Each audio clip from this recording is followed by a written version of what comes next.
and field for the first time? Something big was coming?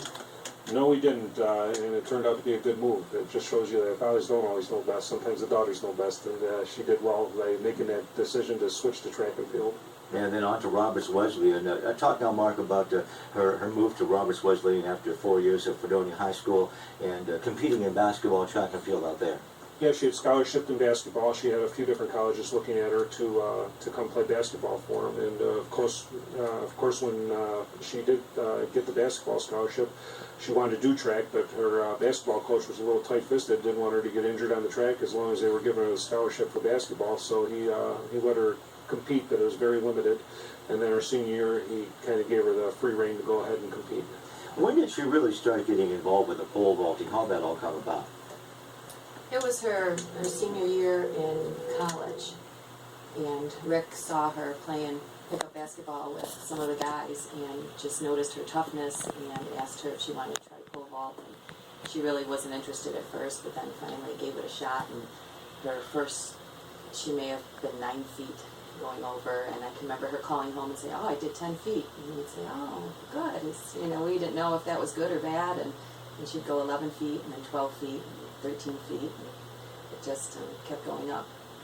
And Mark, also with the pole vault, when she decides that pole vaulting could be a pretty good career, talk about that thought.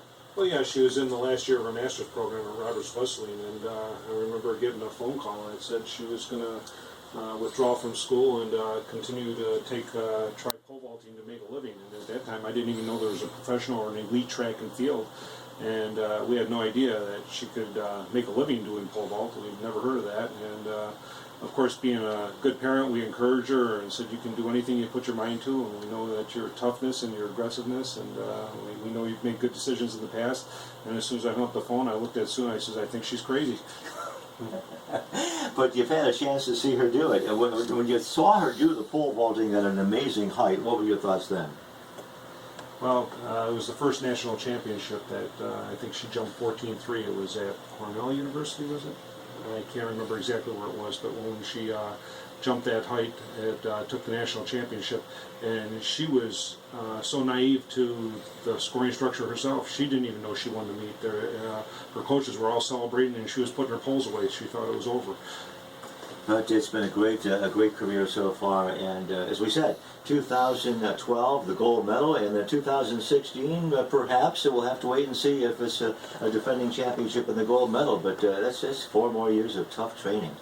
That is, it's a long commitment. It's another 4 years, and it's a long time to sacrifice all that you have to sacrifice. And your body has to stay healthy, and you're starting to age a little bit. So we'll see what happens.